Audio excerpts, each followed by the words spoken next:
So campsite, and you can see there,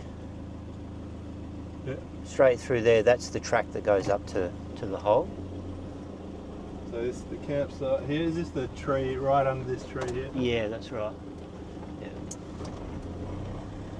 And Rick might talk to you a bit more about that sighting. Yeah, later on. I'm not too sure if the photograph of those is public release yet. Of what? The orientation around the campsite with the mustard truck and 3 vehicles. No. We still don't know the proper orientation of how they were set up. We just know that they were, and we certainly don't know where Mr. Milne was parked in that configuration. There's a lot of stuff in the conversations through from what I've read through the court proceedings, the inquest proceedings, that there's a lot of interpolation of language.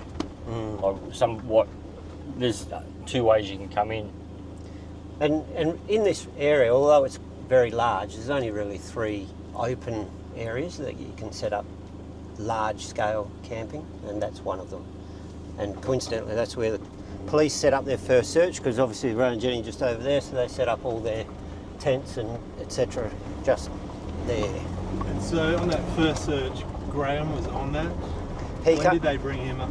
So the search, the land search, so the missing persons report was on the 31st. They did some initial stuff on the 1st of April, and then on the 2nd the Landsar search officially started, and Milne come up on the 3rd. So technically second day of the Landsar search. Right, and he camped by himself? Overnight, yeah. Has it ever been stipulated where he camped, Dave? It was there at that spot. Yep. On the corner there? Yep. Yeah, right. So he's got access to roam all these at night time. For somebody that knows the area, it's very he can navigate through here at night time, torch. He could even drive through here, and unless he's being surveilled, they're not going to know where he goes. But no. I don't believe they were doing that at that stage. No, they weren't. If at all. So that definitely, that seems like they would have been surveilling him. No, not at that stage they weren't. They had no suspicions at that stage. But to leave someone at a potential crime scene, but it wasn't at that stage, right? It was... Oh, okay. So on the right here, there's mention of a metal scrap heap, I think he refers to, doesn't he, Dave? Yeah, he does, yeah. And that's possibly what he's referring to, but And we just went past where the quad bike was found. Oh, I was really? in here, was it? In there, yeah. Right in here. Just in there on the left-hand side. Parked sort of, what would you say, obscurely? Yeah, into the bush on one side. Not kind of hidden, but not crashed. So you could only see it when you were walking in this, which direction was it? Shit. Probably said this from down this 17 way. times. Yeah, you could only see it from one direction.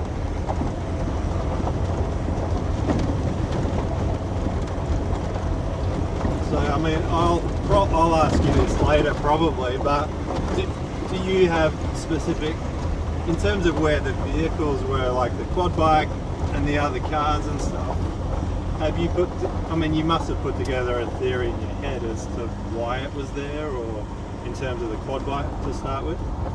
Yeah, so that'd be, Rick will probably outline that better, but just in short, we think that perhaps Jennie managed to do a quick breakaway. Gotcha, yeah. And made a run for it, and only got that far. So, because the bike was in gear, it was found in gear.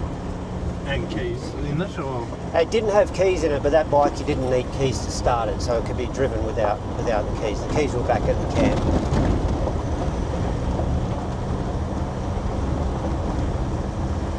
And then the police's theory was that, based on Milne's account of Ella running away 3 times and where the quad bike was, they come up with the theory that Ella must have run away again.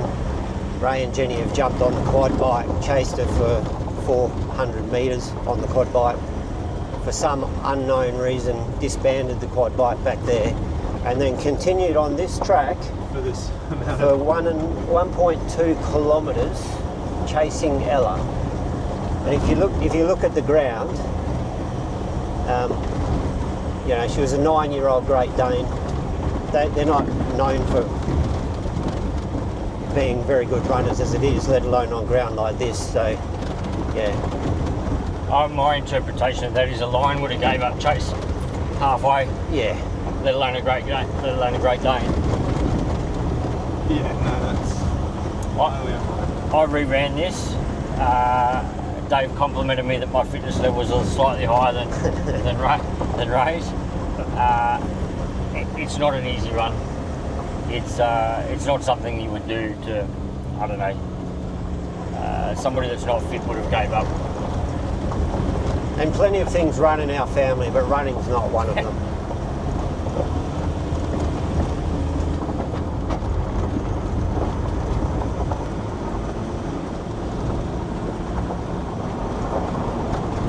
We're just starting to, as we descend here, we're just starting to get into the odd scattered mine shaft.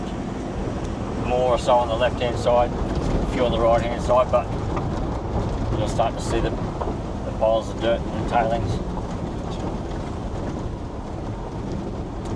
And how many are through this region? I mean, it's hundreds, right? If not thousands. It's technically it's hundreds, but a lot of them have either collapsed or been cut or been filled in. There's really only about, in this region, there's about 40 or so that are still open.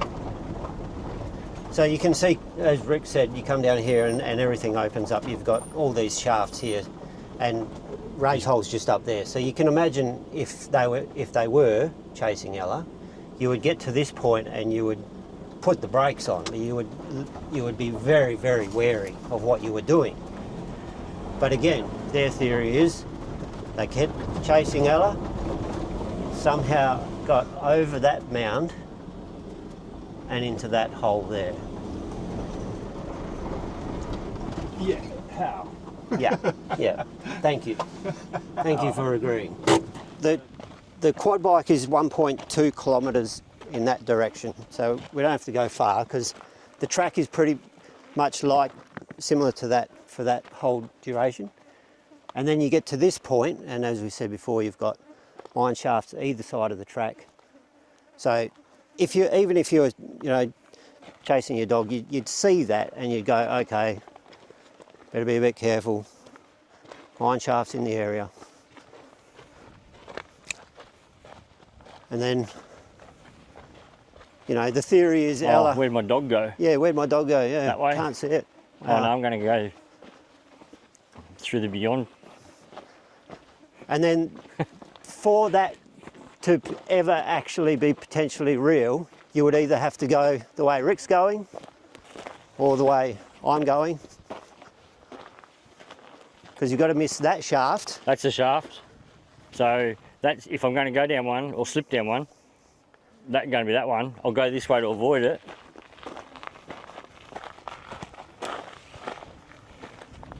And then voila, apparently I just slipped down there. Or the same this way, like you can. It's so clear. Yeah. It's not like there is shafts around that they're flatter, and some of them even have bit of floor over the top, but this one is just completely obvious.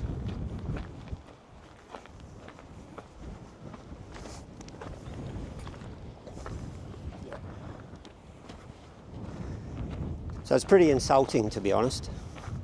Very insulting.